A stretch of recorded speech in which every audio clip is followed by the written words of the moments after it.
할렐루야. 반갑습니다. 옆 사람하고 인사하겠습니다.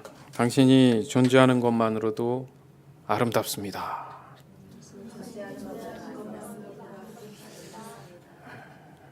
여러분이 존재하는 것만 해도 목사님은 행복합니다. 아멘. 예. 성경적 소유, 오늘 마태복음 19장 16절에서 30절 말씀 가지고 하나님을 더욱 알겠습니다. 우리가 잊고 사는 게 많지요.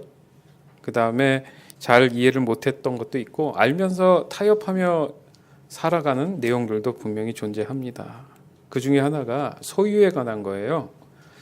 소유를 우리가 과연 어떻게 이해하고 어떻게 성경적으로 접목해서 그것을 우리가 받아들이고 적용할지, 이걸 좀 더 깊이 있게 생각하는 시간이 되었으면 합니다. 예. 인용 에리 프롬의 소유냐 존재냐. 서론 위대한 약속 그 좌절과 새로운 대안. 1. 환상의 종언. 진보가 우리의 행복을 대신해 주지 못하며 인간 스스로의 신뢰와 초인화는 결국 비인간적인 인간을 낳는다. 무한한 생산, 절제적 자유, 무한정한 행복의 삼위일체가 진보라는 새로운 정교의 핵을 형성하였고 하나님의 도시가 새로운 진보라는 지상의 도시로 대치되었다. 본문 중 과감히 현상에 직면하라. 인간은 초인이 되었다. 그러나 초인간적인 힘을 지닌 이 초인은 초인간적인 이성의 수준에까지 이르지는 못했다. 그의 힘이 커짐에 따라 점점 그는 가련한 인간이 된다. 초인이 되면 될수록 자기 자신이 비인간적으로 된다는 사실에 우리는 각성해야만 한다. 알베르트 슈바이처 노벨 평화상 수상하기 위해 오슬로를 방문했을 때 이 위대한 약속은 왜 좌절되었는가? 욕구의 조절에 대한 연구가 계속되었지만 여전한 불균형 속에 최대 생산이 유일한 대책이 되고 최대 생산은 인간의 종기성과 자연의 소중함을 잊게 만들었다. 3. 인간 변혁의 경제적 필연성. 인간의 욕구에 따른 사회 파괴를 치료하기 위해 인간은 근본적으로 변혁해야 하며 그것은 경제적, 사회적 변혁이 동반될 때 힘을 얻고 가능해진다. 4. 재난을 막을 수 있는가? 욕구는 인간을 어리석게 한다. 심지어 전쟁 속에서도 따뜻한 자신의 집으로 못 떠나게 한다. 나는 이러한 치명적인 수동성의 해결책을 소유 양식과 존재 양식의 분석을 통해서 제시하고자 한다. 네, 좀 쉽게 얘기하면 우리가 살다 보니까 시대적으로 많은 발전이 있고 편리함도 있고 많은 지식들을 접하고 알게 되었다는 건 맞다는 얘기죠. 그런데 잃어버린 게 하나 있다라는 거죠. 이 책이 1976년도에 처음 나왔던 걸로 알고 있습니다. 꽤 오래전임에도 불구하고 그 당시만 해도 이런 고민들이 분명히 시작됐다는 거죠. 소유냐 존재냐. 그 부분에서 인간들이 위대한 약속, 행복에 대한 그 염원들, 파라다이스 이런 관념을 가졌을 때 실제적으로 어떻게 하면 그렇게 될 수 있을까 해서 인간을 더 인격적으로 만들기 위해서 전문적인 학문이나 이런 것들이 주입이 되면서 많은 것들을 노력을 했어요. 그럼에도 불구하고 더 인간화된 게 아니라 비인간화가 됐다는 겁니다. 그게 경제의 부강도 있었지만 반면 경제가 무너지는 일도 있었다는 거죠. 왜냐하면 인간성이 피폐가 되니까. 결국 우리가 인간들이 지향하는 새로운 도시라는 게 뭔가. 그래서 그것을 마치 하나님의 도시처럼 이해를 했다. 뭐 이런 내용입니다. 이번에 달라스에서 또 총기 사건이 있지 않았습니까? 그 혹자는 대부분의 경우 인종에 대한 문제다 이렇게 얘기했어요. 그러면 총 잘 쏘는 저격수가 경찰 몇 명 죽였다고 해서 그 인종이 해결이 될까요? 그들 안에는 소유에 대한 의미에서 자신이 뭔가를 했을 때의 존엄성, 존재의 가치를 높일 수 있다라고 이해했을지는 모릅니다. 그러나 사람들이 시위하고 이런 것은 도리어 분노를 낳는다는 거예요. 그렇지 않아요? 그런 측면에 봤을 때는 그것은 좀 오류된 방법이 아니냐 이겁니다. 방법적인 차원에서도 그렇고 심각한 문제를 사회적으로 낳았다 그래서 이 책을 쓴 저자는 결론을 내려보니까 대부분의 경우 소유 양식이냐 존재 양식이냐 이렇게 나눌 수 있다. 이렇게 얘기를 하고 있습니다. 그래서 그는 소유와 존재의 중요성을 볼 때 이 두 가지의 기본적인 출발을 더 엄밀히 한번 따져보자 했더니 존재 양식이 먼저였다라는 겁니다. 즉 소유가 시작된 게 아니고 소유가 시작하기 전에 존재로부터 출발을 해서 소유로 옮겨졌다는 얘기예요. 그리고 소유한 존재의 획득이지만 존재란 소유의 재고다 이렇게 얘기를 했습니다. 사실 그는 이것을 어법의 변화라고도 표현하고 있어요. 즉 결국 존재에서 소유로 진화되었다 이렇게 보는 겁니다. 그러니까 동사에서 명사로 갔다. 실제적인 것은 능동적이고 살아있어야 되는데 그게 그냥 어떤 명칭으로 가버렸다는 거예요. 자, 그걸 오늘 우리 분명히 알아야지 여러분 삶 속에서도 은연중에 젖어 있는 소유에 대한 개념을 박살을 낼 수가 있습니다. 이게 자유해지면 하나님이 말씀하시는 그 자유함이 뭔지를 알기 시작한다는 거예요. 하나님을 더 알기 원합니다. 우리 간절히 기도했지 않습니까? 하나님을 더 알 수 있는 가능성을 연다는 거예요. 예를 들어 보겠습니다. 우리는 사랑을 하고 있다라는 말도 씁니다. 그죠? 근데 더 많이 쓰는 말이 뭐냐면 사랑을 나눈다 이렇게 쓴다는 거죠. 어느 순간부터 사랑도 소유에 대한 개념이 돼버렸다는 거예요. 나눈단 말이에요. 나눈다. 사랑을 나눌 수가 있어요? 생각해보면 그렇지 않습니까? 자, 그리고 우리 말씀을 나눈다. 이것도 좀 목사님 생각에는 좀 꺼럽진한 거야 이제는. 이게 나누는 게 아닌데 사실은 그냥 사랑을 한다는데 맞죠? 우리가 은연중에 우리 삶 속에 이 개념이 박혀 있다는 겁니다. 나도 모르게 모든 것이 소유처럼 느껴졌다는 거예요. 사랑을 소유로 만들고 있다는 겁니다. 하지만 사랑은 가질 수 있고 없고의 문제가 아니라 사랑은 그 자체라는 거예요. 그냥 있는 그대로. 그래서 여러분 존재하는 것만으로도 아름답습니다. 그 얘기는 뭐예요? 어떤 조건도 묻지 않고 그죠? 따지지 않았다는 얘기예요. 그냥 당신이 있는 것만으로도 그대로 아름답다는 거죠. 그렇죠? 그 자체의 존재성의 존엄성이 올라가야 되는데 도리어 그게 감춰져서 돈이 사람이여 쓰잖아요. 그래서 돈이면 뭐든지 다 된다라는 이런 생각하지 않습니까? 그 사람도 죽이지 않습니까? 결국에서는 그 사랑에 대한 집착과 소유의 개념 때문에 사랑하는 사람이었다라고 얘기했던 그 관점에서 사람을 죽입니다. 그건 소유욕이에요. 사랑이 아니라는 거죠. 이걸 우리가 명확히 알아야 됩니다. 자, 용어의 기원. 그것은 내게 있다. 나는 그것을 가지고 있다. 존재 영어가 소유 영어에 앞서며 더 근본적인 것이다. 소유 용법은 그 소유의 그 의미가 크다고 할 수 있지만 존재 용법은 인간이나 사물 그 자체를 표현한다. 예, 정리를 해서 좀 뜯어놔 보니까 이해가 되죠. 예, 우리가 말하는 이 소유는 사실 엄밀히 따지면 소중함 이거는 맞는 말이죠. 여러분 물건 중에 소중하게 여기는 거 있죠. 그건 함부로 대하지 않잖아요. 근데 그게 소유가 된 거야. 뭘 막 갖고 싶어가지고 그 플랜을 짜가지고 6개월 만에 샀어. 사고 나서 옆에 두니까 어느 시간 지나니까 그것을 귀하게 여기지 않을 수도 있다라는 거죠. 결국 보면 집착이었다는 거죠. 그러니까 소유는 하고 싶었는데 사랑은 아니었다는 거죠. 자, 이 구별되지 않은 상태에서 우리가 신앙생활도 하고 있다는 거죠. 삶의 모든 측면이 그렇다는 얘기예요. 이거를 우리가 좀 냉철하게 봐야 됩니다. 또한 존재에 대한 철학적 개념에서도 변화, 즉 활동하는 동안에 그 존재가 인정된다는 것을 볼 수 있다라고 얘기하고 있어요. 이게 무슨 말이냐면 처음에는 이게 소유처럼 느껴졌을지 모르지만 그것을 시간이 지나면서 거기에 의미가 부여돼서 쾌쾌 묵은 과거의 것이지만 골동품처럼 귀하게 여길 수도 있다라는 마음도 있다는 거죠. 그죠? 이게 명확치 않으면 이제 소유와 존재에서 이제 대립이 되고 갈등이 시작된다는 겁니다. 그리고 또 한 가지가 더 있습니다. 소비라는 또 말이 있지 않았습니까? 소비는 소유의 한 형태로서 소비하면서 욕구를 충족하거나 그것을 유지하고 다시 충족에 대한 게 잃어버리면 다시 또 소비를 해서 그 총족을 재발견하는 그런 순서들이 있다라는 거예요. 그러니까 꼭 소유가 가져야 되는 게 아니라 내가 어떤 걸 써서라도 그걸 가져야 되잖아요. 그게 반복이 되는 거야. 그러다 보니까 중독이 걸리는 겁니다. 그죠? 뭐 쇼핑 중독이라든지 무슨 뭐 마약 중독 이런 게 뭐예요? 내가 내 어떤 것을 투자를 해서 또 얻어야 되잖아요. 이게 악순환이 되면서 소유에 대한 것들이 더 늪 속으로, 늪 안으로 들어간다는 겁니다.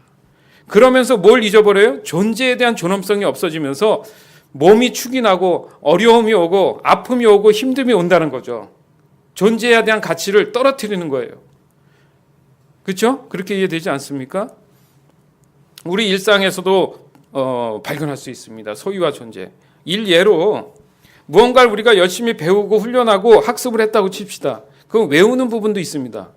그죠? 오늘 모세오경도 하지만 시험이 있지만 잘 외워올 줄 믿습니다만은 그런 걸 외워온단 말이에요.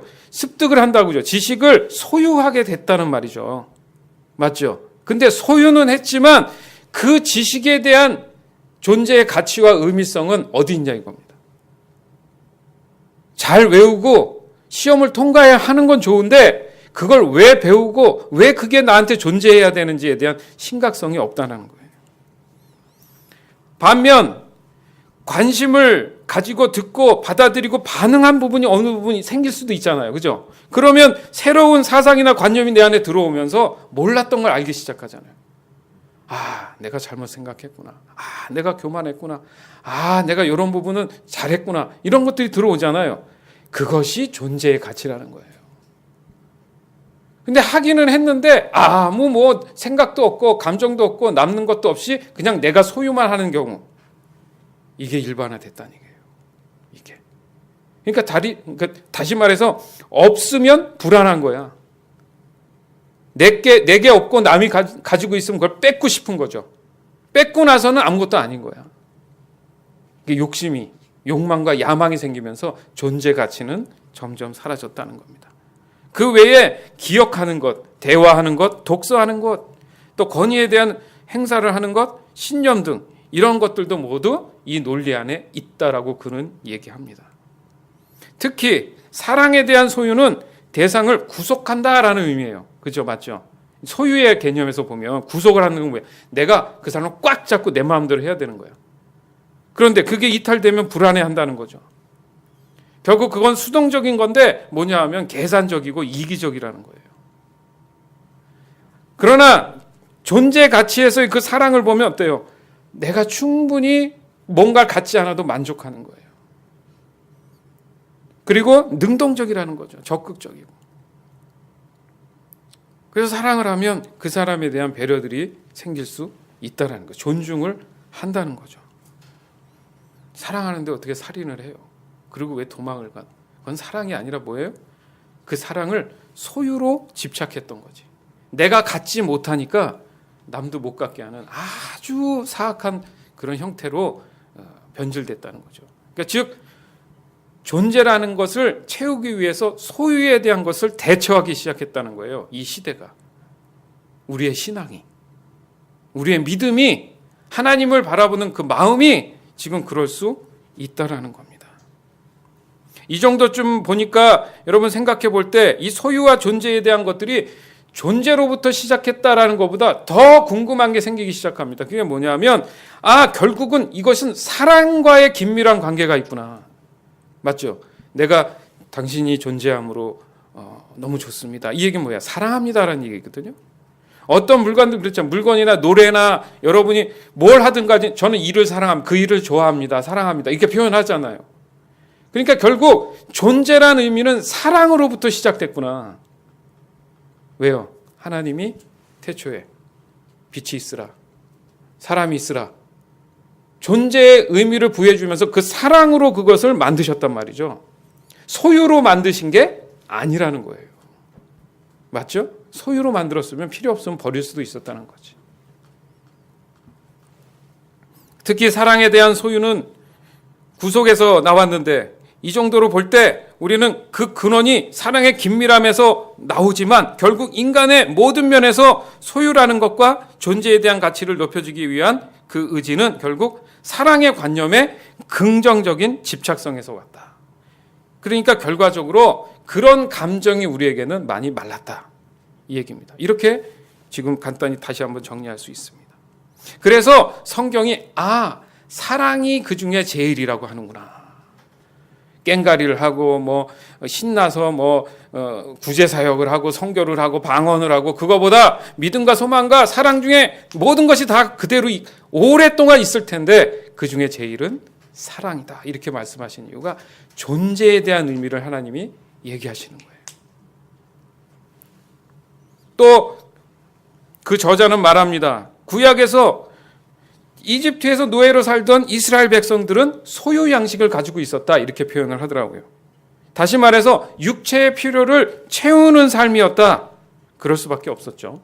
이따 다시 설명하겠지만 그래서 하나님은 모세를 통해 필요에 대한 아무 조건이 없는 하필이면 광야로 이끄셨다는 거예요. 그래서 이웃나라 더 좋은 나라도 있잖아.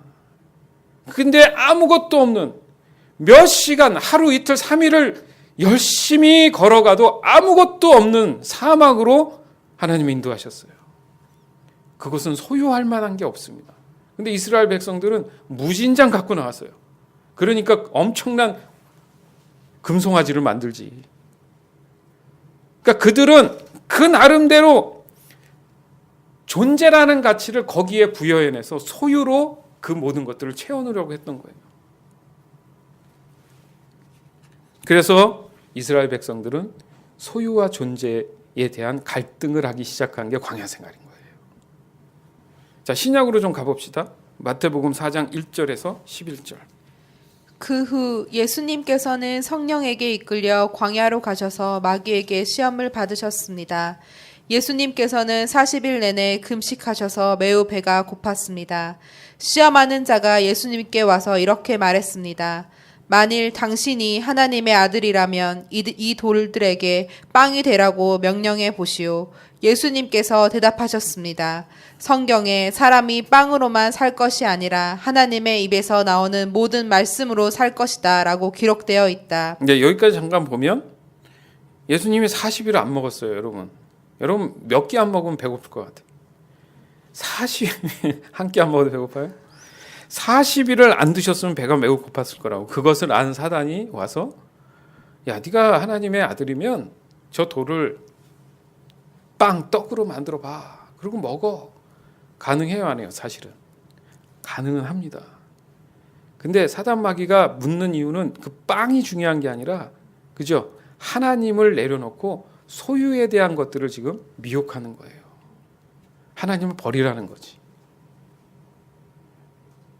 지금 금식을 하는 이유가 뭡니까? 예수님이 세상의 모든 그 소유에 대한 의미들을 다 깨끗하게 하시고 그 안에 성령의 더욱 충만한 역사들을 하기 위한 그 작업을 하신 거라고요. 거기에다 대놓고 가장 지금 약해 있는 것에 대해서 미혹을 하고 있단 말이죠. 아, 그래? 그런 방법이 있었네? 할 수도 있었겠죠. 근데 예수님은 얘기하시지 않습니까? 본인 얘기를 하지 않고 사람이 빵으로만 살 것이 아니요 하나님의 입에서 나오는 말씀으로 살 것이니라. 이게 이제 존재 가치라는 거예요. 존재.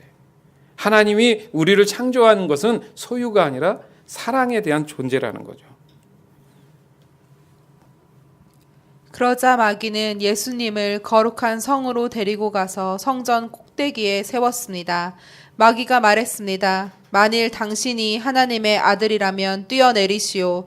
성경에 하나님께서 당신을 위해 천사들에게 명령하실 것이다. 그들의 손으로 당신을 붙잡아 발이 돌에 부딪히지 않도록 할 것이다 라고 기록되어 있어. 예수님께서 마귀에게 대답하셨습니다. 성경에 주 너의 하나님을 시험하지 말라고 기록되어 있다. 네, 여기서 잠깐 보면 마귀가 성경을 인용하고 있습니다. 근데 그 말도 다 맞아. 근데 이 문구를 자세히 보니까 어떤 사람이 생각나? 누구죠? 1달란트 받은 사람. 지금 똑같이 얘기하잖아요. 그죠? 하나님이 다 하실 거기 때문에 너는 걱정 안 해도 뛰어내려도 하나님 다 받아줄 거야. 그런 사람도 있잖아요. 만약에 내가 지금 절벽에서 떨어지면 하나님 받아주신다며요. 그럴 수 있겠죠? 뭐 이런 사람들이 있잖아요. 지금 뭐예요? 성경을 하나님을 오해하고 잘못 이해하는 거예요. 이것 또한 그 안에 들여다보면 소유에 대한 겁니다. 하나님을 소유하려는 그런 마음속에 사악함이 담겨져 있다라는 거예요. 그랬을 때 예수님 뭐라고 합니까? 주 너의 하나님을 시험하지 마라. 이렇게 말씀을 하고 있는 겁니다. 다시 마귀는 예수님을 높은 산으로 데리고 갔습니다. 마귀는 예수님께 세상의 모든 나라와 그 영화로운 모습을 보여주었습니다. 마귀는 이렇게 말했습니다. 만일 당신이 나에게 절하고 경배한다면 이 모든 것을 주겠소.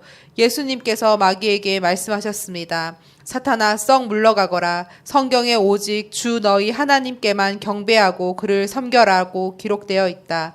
그러자 마귀가 예수님에게서 떠나가고 천사들이 예수님께 나와 시중을 들었습니다. 아멘. 보세요. 여러분의 비전과 꿈이 하나님을 통해서 분명히 투과가 됐을 겁니다. 그러나 환경 속에서 내게 수많은 조건들이 올 거예요. 그죠? 그게 지금 잘못됐다는 얘기 아니에요. 근데 순간 놓칠 수 있는 게 뭐예요? 소유와 존재의 그 사이에서 대립을 할 수 있다는 거죠. 이해됩니까? 예수님도 해서 받을 수는 있었겠죠. 그죠? 그러나 그것이 중요한 게 아니라는 거죠. 내가 지금 하나님의 사랑을 놓치지 않고 있느냐 이거예요. 소유에 대한 분명한 이해를 하고 있느냐 이거예요. 그랬을 때 하나님은 예수님을 통해서 분명하게 말씀하십니다. 오직 하나님만을 경배하고 섬겨라. 여러분은 뭘 섬기고 있습니까 지금? 뭘 경배하고 있냐고요. 소유에 대한 개념이 내게 아직도 조금이라도 있다면 분명히 나는 갈등을 하고 있을 겁니다. 하나님이냐 세상이냐. 세상을 돌아보니까 나를 인정하는 것 같아요. 너무 쭝쭝쭝 잘 나가는 거야. 그랬더니 주님 앞에 오면 뭐 별거 없는 거야. 이런 순간 생각이 들면 내 마음속에 소유에 대한 생각이 커지는 거예요. 있는 것만으로도, 주님을 아는 것만으로도 나는 감사하고 행복해야 되는데 그게 넘어서기 시작한다는 겁니다. 아까도 말씀드렸지만 이집트에서 그 노예의 삶이라는 게 뭐예요? 인간의 존엄성이 사라진 거예요. 맞죠? 병 들어갖고 아프면 그냥 죽여버립니다. 필요 없으니까. 그러니까 그들은 그냥 기계인 거야.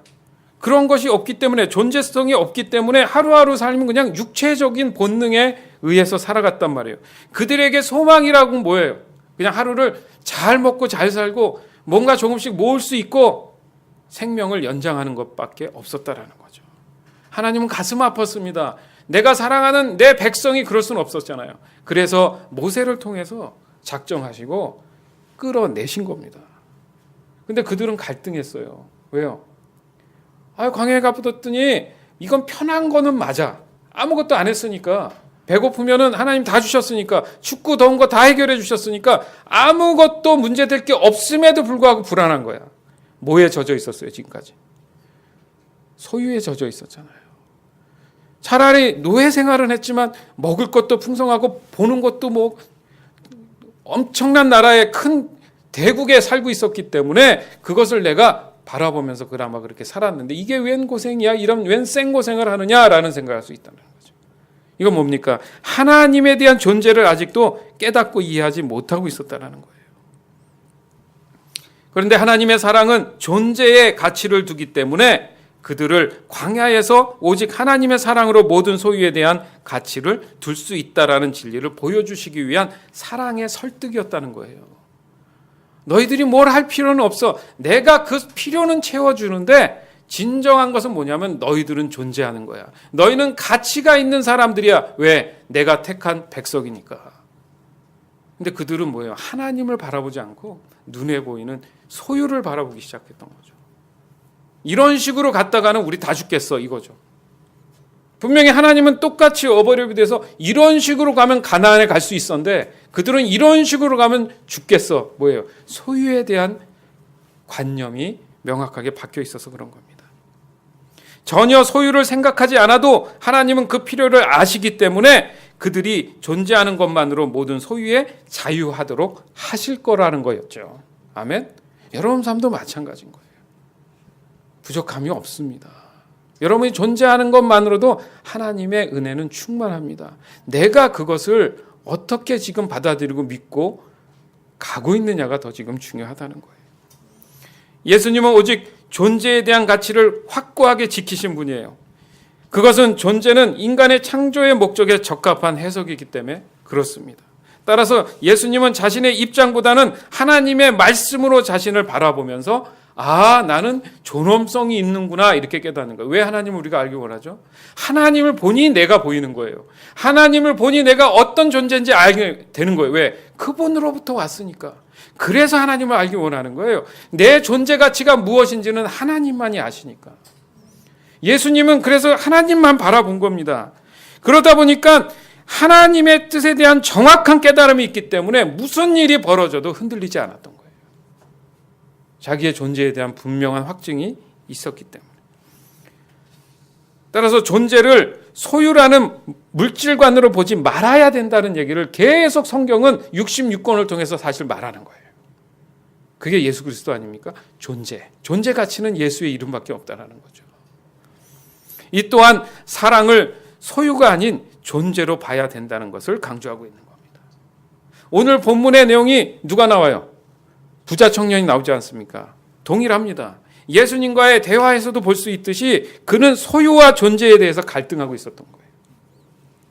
근데 사실 엄밀히 따지면 갈등보다는 이해를 못했지. 시대적 피해자지. 그는 그것이 존재라고 믿은 거예요.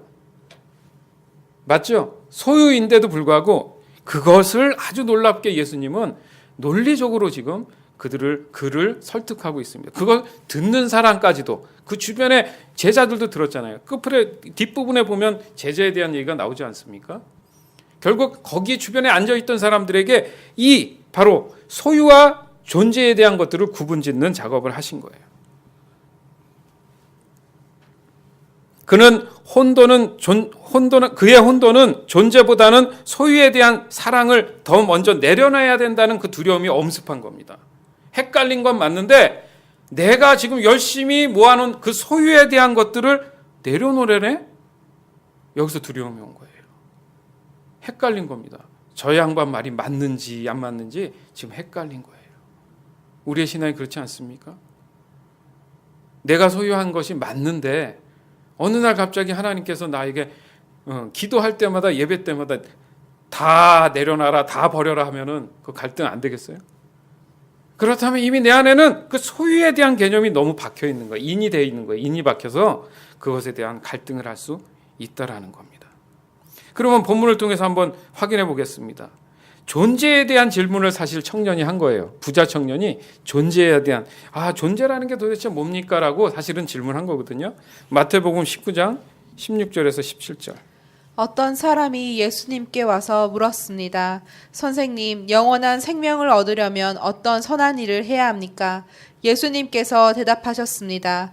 왜 선한 것에 대하여 내게 묻느냐? 선하신 분은 오직 한 분뿐이다. 영원한 생명을 얻고 싶다면 계명을 지켜라. 아멘. 그러니까 그 청년이 예수님한테 질문할 때 예수님은 아신 거예요. 저 친구는 존재에 대해서 알고 싶은 거는 맞는데 소유의 개념에서 질문을 했다라는 거죠. 이해되십니까? 그러니까 결국 청년이 얘기하는 선은 뭐예요? 행위입니다. 행위. 그러니까 마음속에 뭐가 불편한 거야. 이게 맞는 것 같은데 늘 뭔가 무거웠던 거야. 그게 뭐냐면 소유에 대한 꺼리낌에 대한 양심이었다는 거죠. 내가 잘하는 건 같은데 도대체 뭐가 문제지? 이제 이렇게 된 거예요. 그 친구는 적어도 그나마. 그러니까 예수님이 너는 도대체 네가 얘기하는 선? 아니, 정확한 선은 오직 한 분, 하나님을 얘기하는데 거기에 영원한 생명을 얻는 것이 있다. 그러기 위해서는 계명을 지켜라.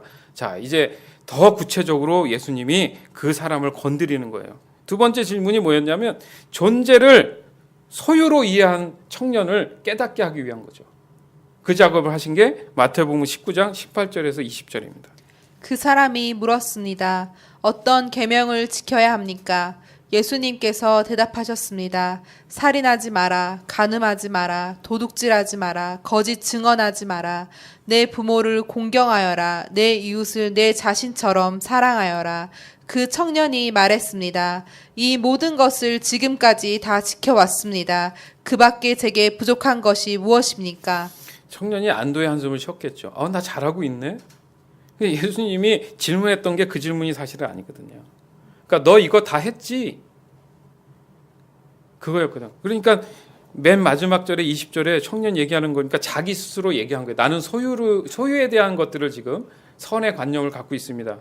이 모든 것을 지금까지 다 지켰다라는 단어 씁니다. 지켰다는 게 뭐예요? 내 소유를 내가 안전하게 뭔가를 조치를 취했다는 거잖아요. 사랑을 안전하게 조치를 취해서 지켜요?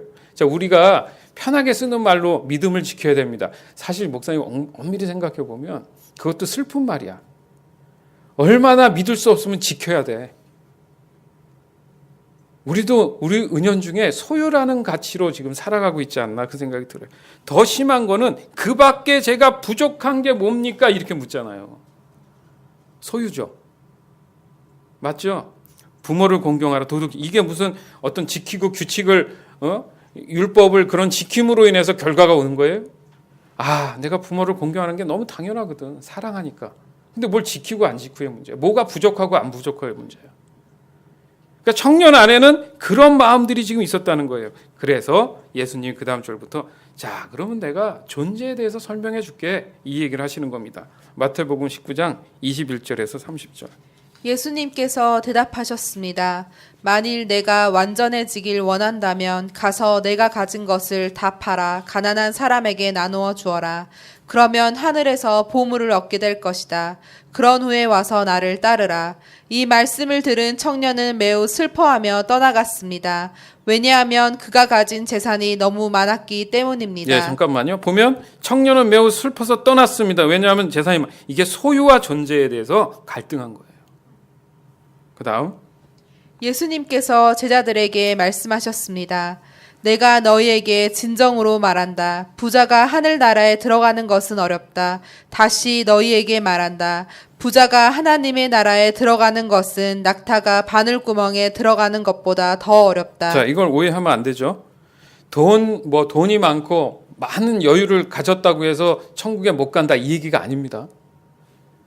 그러니까 하나님의 말씀 안에서 보면 존재에 대한 가치에 대해서 그 물질을 갖고 있으면 5달란트 가진 사람이 되는 거예요. 그 사람이 그러면 천국 못 갑니까?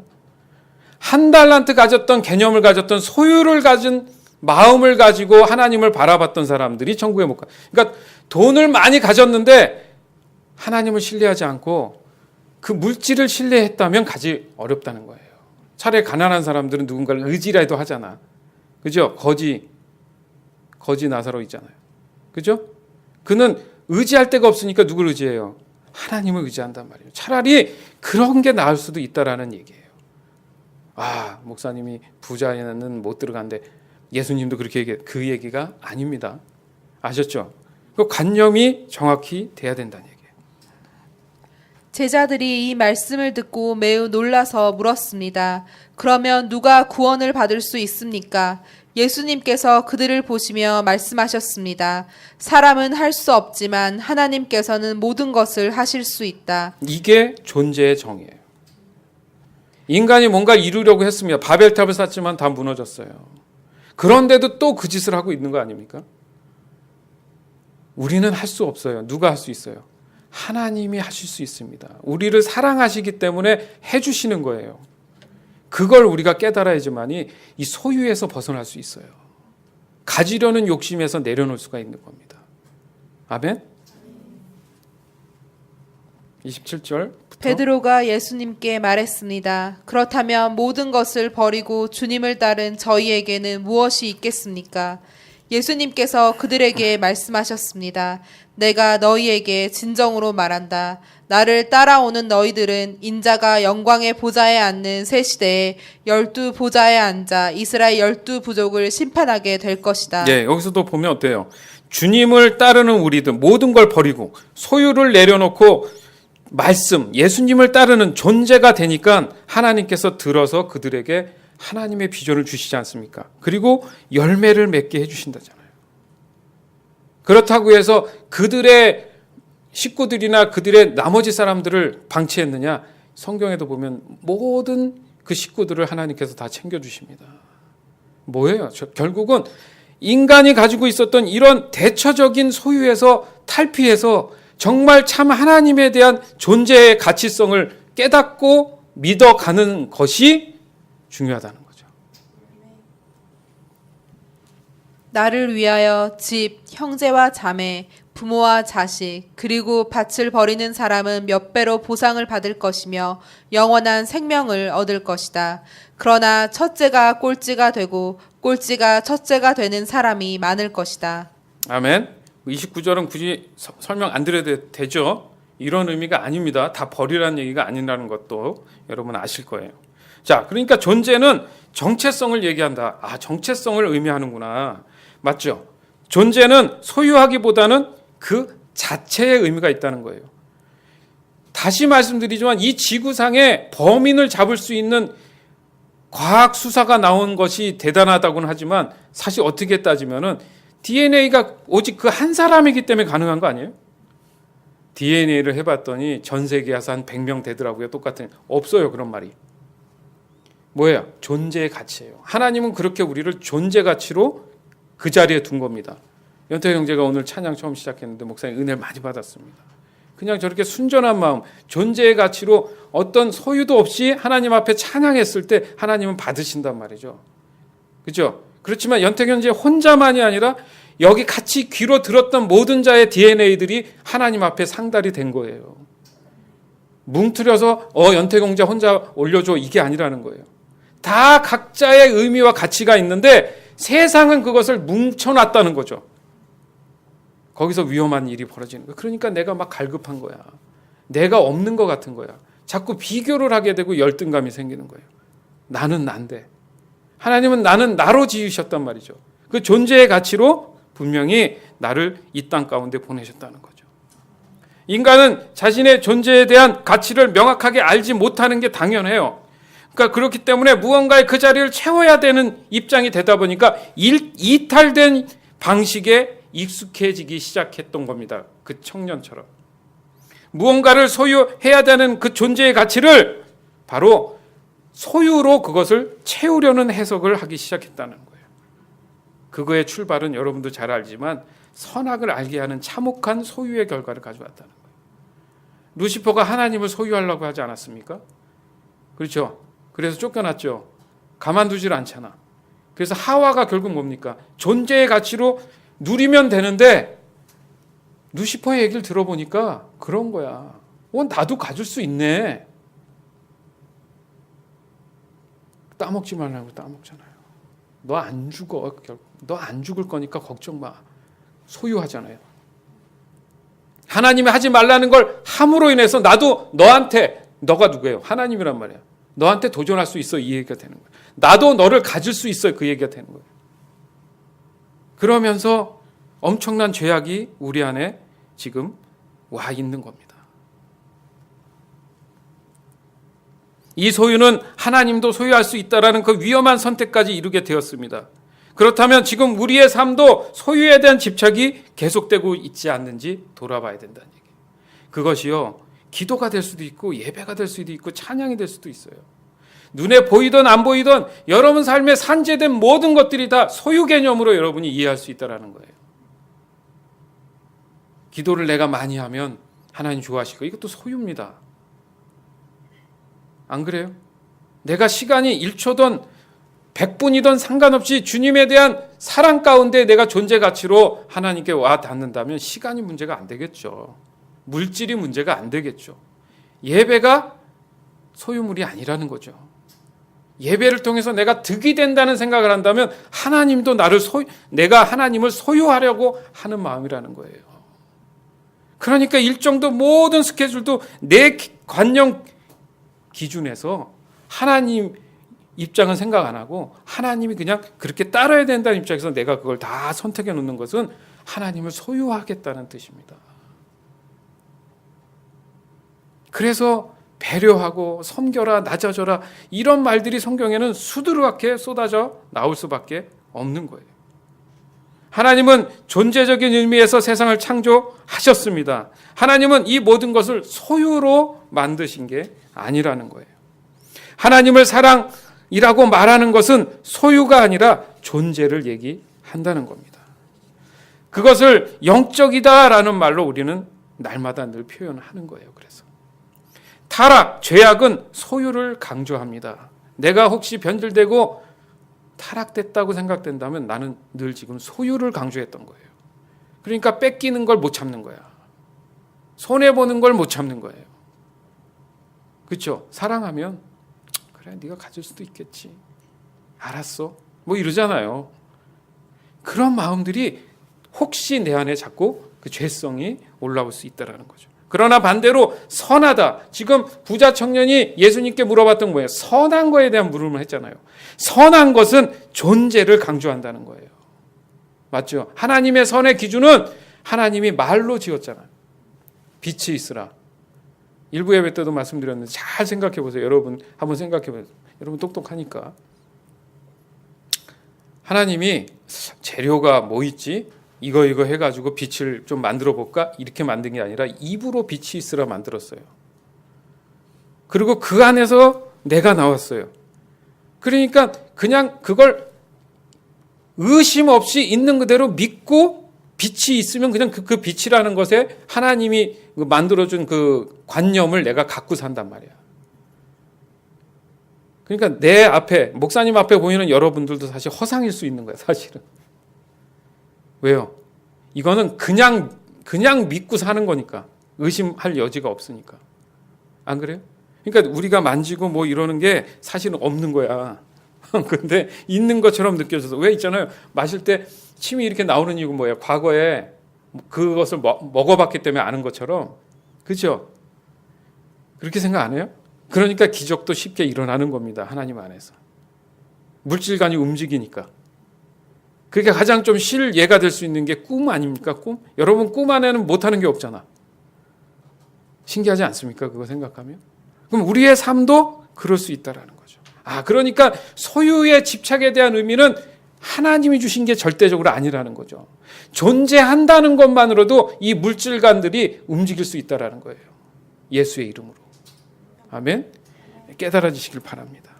그래서 믿음의 갈등이나 교회 안에서의 신앙생활과 이 문 밖으로만 나가면은 참 이게 안 되는 이중적인 게 정확한 그 이유가 바로 소유와 존재에 대한 대립이었다라는 거죠. 때론 소유가 존재 같고요. 때론 존재가 소유 같은 그 혼란스러움과 혼탁이 믿음의 결정적인 갈등을 유발했다라는 겁니다. 결론적으로 성경적인 소유는 사랑을 아는 것부터 출발하는 겁니다. 아멘? 그 사랑을 알기 시작하면서 소유가 존재로 회복되어 가는 것을 경험한다는 거예요. 그래서 주님의 사랑을 알기 원합니다. 왜 맨날 찬양하냐고. 그러니까 존재의 가치, 살아계신 하나님을 왜 자꾸 얘기해요? 내 믿음이 약해질까 봐 자꾸 얘기하는 거야. 그 존재, 나의 가치와 의미를 하나님으로부터 찾아야 하기 때문에 그렇습니다. 자신의 정체성을 회복해 가기 때문에, 자신의 가치를 알아가기 때문에 존재에 대한 인식이 내 안에 들어오면서 소망이 생기는 거예요. 근데 자꾸 소유는 해서 집착해서 갔는데 그 물건이 계속 됩니까? 예? 새 차 샀다고 새 차가 뭐 수십 년 그대로 있어요? 낡고 망가지잖아요. 그러니까 또 채우는 거야. 또 채우고 또 채우고. 계속 채워도 끊임없이 채워지지 않았는데 내가 존재의 가치의 의미를 두다 보니까 그게 관심이 없는 거야. 내 안에 사랑이 충만하니까 그게 관심이 없어지고 그 사랑으로 모든 관점을 보니까 기쁨이 넘치고 소망이 생기는 거예요. 그러니까 여유가 생기는 거예요. 내가 조금 작고 부족한 듯해도 그냥 내 안에는 자유함이 온다. 그 얘기가 된 겁니다. 이것이 참 구원이며 참 소망이며 참 영생이라고 얘기를 하는 겁니다. 예수님을 따르는 삶은 소유에 대한 가치에 절대 의미를 두지 않습니다. 반면 존재에 대한 가치는 자신이 존재하는 이유를 알아낸 것으로 무엇을 하며 살아가야 되는지를 분명히 명확하게 알기 시작하기 때문에 소유에 대한 집착을 자연스럽게 무의미하구나 라고 생각하고 그것은 인간의 욕망이며 죄의 결과였구나, 이것을 경험으로 알기 시작한다는 거예요.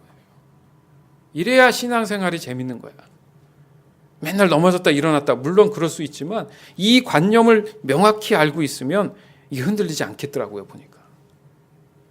사랑하는 여러분, 소유는 존재의 시대적 착오입니다. 제가 정리해 보니까 이 말이 딱 나오더라고. 그러니까 소유라는 게 존재의 시대적 착오였구나. 왜? 시대는 다 지금 암울하잖아요. 그걸 우리가 살아남기 위해서 소유를 존재로 이해하려고 했던 겁니다. 그렇다고 해서 소유가 다 나쁘다, 부정적이다 이렇게 얘기하고 싶지는 또 않습니다. 왜냐하면 출발이 지금 잘못되어 있기 때문에 그래요. 그러니까 욕망과 집착이 삶의 목적이 되어서는 안 된다는 얘기를 하고 싶은 거예요. 그게 내 안에 사랑으로 채워진다고 착각해서는 안 된다는 얘기를 하고 싶은 겁니다. 그것은 그리스도인다운 모습이 아닙니다. 존재는 하나님의 사랑 안에서 나온 삶의 가치입니다.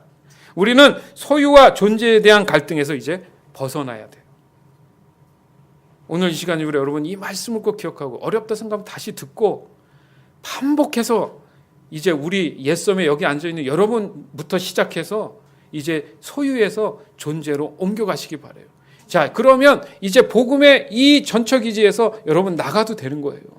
그들에게 영향의 기름 부음을 주면 뭔가 다른 느낌을 줄 거란 거죠. 왜요? 그들 안에도 위대한 약속은 있단 말입니다. 여기저기 찾아봤는데 없어. 그랬더니 옛 서민을 만났더니 거기서 찾은 거야. 이렇게 된다는 거죠. 하나님은 우리 교회를 그렇게 쓸 거란 말이죠. 하나님의 사랑을 더욱 알기를 이제 집중해야 돼요. 그래서 그 사랑을 소유하기 위한 것이 아니라 사랑에 대한 반응을 어떻게 하는지를 알아야 된다는 얘기입니다. 내게 주시옵소서. 말이 맞는 것 같은데 소유에 대한 거면 이게 안 된다는 거지. 내가 주님을 알기 원합니다. 주님을 더욱 사랑하기 원합니다. 그것을 알기 위해서 예수님이 어떤 말씀을 했고 예수님이 어떻게 하나님께 존재에 대해서 반응을 했는지 우리는 되새기면서 늘 묵상해야 되는 겁니다. 그래서 성령님이 우리의 소유를 존재의 가치로 회복되는 그날까지 우리 모두 몸부림칩시다. 반드시 하나님이 그날을 주실 줄 믿습니다. 시편 119편 56절. 내 소유는 이것이니 곧 주의 법도를 지킨 것이니이다. 잠언 14장 24절. 지혜로운 자의 재물은 그의 면류관이요 미련한 자의 소유는 다만 그 미련한 것이니라. 요한복음 15장 9절에서 17절. 아버지께서 나를 사랑하신 것 같이 나도 너희를 사랑하였다. 이제 내 사랑 안에 머물러 있어라. 내가 내 아버지의 계명을 지켰고 그의 사랑 안에 있는 것처럼 너희가 내 계명을 지키면 내 사랑 안에 있을 것이다. 내가 이것을 너희에게 말한 것은 나의 기쁨이 너희 안에 있어 너희 기쁨이 가득 넘치게 하려는 것이다. 내가 너희를 사랑한 것 같이 너희도 서로 사랑하라. 이것이 바로 내 계명이다. 사람이 자기 친구를 위해 자기 목숨을 내놓는 것보다 더 큰 사랑은 없다. 내가 너희에게 명하는 것을 행하면 너희는 내 친구다. 이제 내가 너희를 더 이상 종이라고 부르지 않겠다. 종은 주인이 하는 일을 알지 못한다. 방금 전에 나는 너희를 친구라고 불렀다. 왜냐하면 내가 아버지께 들은 것을 다 너희에게 알게 하였기 때문이다. 너희가 나를 택한 것이 아니라 내가 너희를 택하여 세웠다. 그것은 너희가 가서 열매를 맺고 너희 열매가 항상 있게 하기 위해서이다. 그래서 내 이름으로 구하는 것은 무엇이든지 아버지께서 너희에게 주실 아멘. 것이다. 내 계명은 이것이다. 서로 사랑하여라. 아멘. 지금은 우리 주 예수 그리스도의 은혜와 하나님의 극진하신 사랑과 성령의 교통하심이 사랑하는 귀한 성도들 머리 위에 이제로부터 영원토록 함께 있을지어다. 아멘. 이 시간 함께 기도합니다. 나는 과연 소유와 존재에서 갈등하고 있지 않았나? 냉철하게 주님 나를 볼 수 있도록 성령께서 지혜를 더해 주시옵소서. 오늘 이 시간 이 모든 것들이 클리어해지기를 원합니다. 여러분 안에 오늘 해결하고 가세요.